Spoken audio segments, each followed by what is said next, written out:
It's spring, so that means it's time to grill, but my grill was in terrible shape, so I had to get a new one. I put it together. Let me show you what it looks like. There's just something good and right about cooking over a fire that takes me way back in time, to those days back when Survivor first came on TV. That was awesome. We're going to take a look at this KitchenAid grill. It's a 720 or 730 version, and it can be either one because you can convert this. You can run it on natural gas if you want to hook up a line to your house, or you can just run it on a refillable tank. That's the way that it comes, and the conversion is pretty simple to do, but it can do either one. Now, in my opinion, the only time that a grill is photo worthy is when it's clean. And so it's very hard to find a clean grill. So as I start off new with this one, I have converted or gotten rid of my old Weber grill. And it was a really good grill, but it had a lot of rust issues. And I had been replacing parts every year for several years and had just come to the point where it was not going to last another season. So I got this KitchenAid on a great price from Home Depot, and we'll take a look at its quality here in just a second. The grill is really well built, and that's what you're looking for, something that's sturdy enough to move around and to use, and that you hope won't rust easily. And it weighed 160 pounds in the box, so it was a very massive thing to move around and to assemble. So I think it is quality, I think it's good. One of the things that I don't love about the grill is the knobs are just, while they're solid, they're a little bit hard to adjust. And so getting them in the right cook place may be a little bit difficult. The doors are sturdy and solid. Where you put the gas tank is good. Again, the knobs could use a little bit more spacing. It's just hard to tell if you're on high or low. It has a nice side searing burner, and the quality overall just seems good. I'll show you in just a minute what the opportunity to replace the parts is, because that's an important part of a grill as well.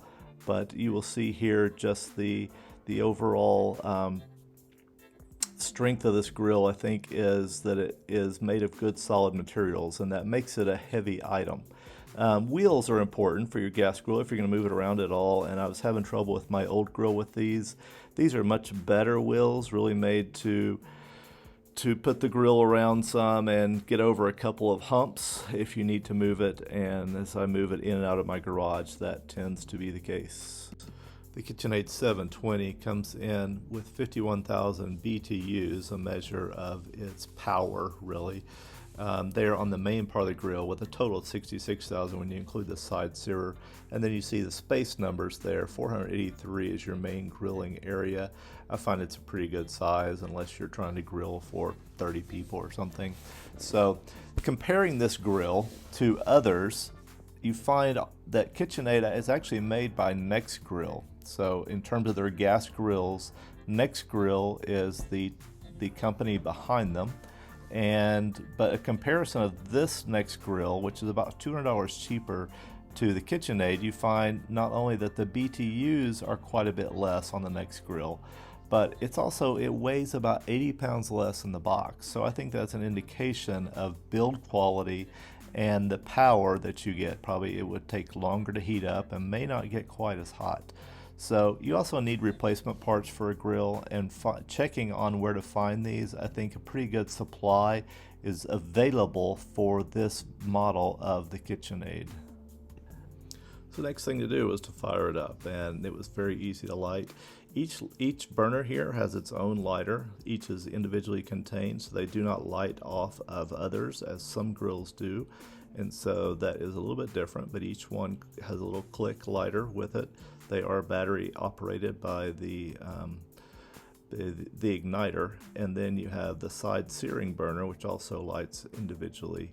So what you want to find out with a grill is if you get good even heat with it. And I think that's one of the things you get with a more expensive grill. And so kind of a mid-range grill like this one, you hope it will do pretty good and heat pretty evenly, but you're not expecting anything magical.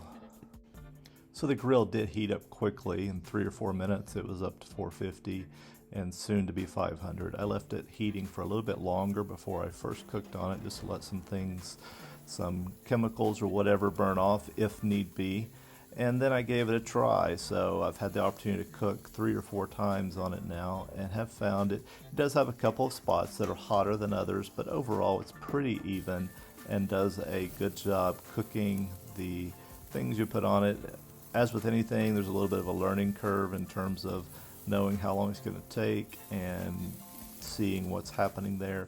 It did a good job with the burgers of not flaring up, and then with these kebabs, it did a good job cooking them evenly and gave me enough space to work. So as we wrap this up, my goal is really to ask the question, is this grill a good value? If you're looking for a grill and you're looking for value, you want something that will last, you want something that works well. And while this grill comes in at $500 to $550, I didn't pay that for mine. I got it for a pretty cheap price compared to that. And I think it is on sale on occasion. So let's compare some numbers here and see why or why not this KitchenAid 720 is a good buy. So comparing price, the BTUs, and the grill area, you see here the blue is the KitchenAid, and I think it comes in pretty well against its other competitors, roughly in that $300 to $600 range. And so I think you find the KitchenAid is a good solid grill compared to the other grills in its category. Now, by category, I'm basing that a lot on price, but also the number of burners. So a lot of these grills are 3 to 4 burners, and they're roughly the same size overall. You can go smaller and cheaper. You can certainly go bigger and more expensive. But with this KitchenAid grill, I really think you're hitting a middle of the road price point, and hopefully you're getting a good quality item. So a big part of grills is that they rust. All grills rust, and you have to replace rusty parts. But so only time will tell whether or not the KitchenAid will rust like others. So I will do a follow-up video, but I hope that this video has been helpful. And if you like it, then like it. And if you want to see some more of especially the smart home stuff that I usually do, then subscribe, and more of those will be coming out soon. So you can check those out on my channel. Thanks for watching.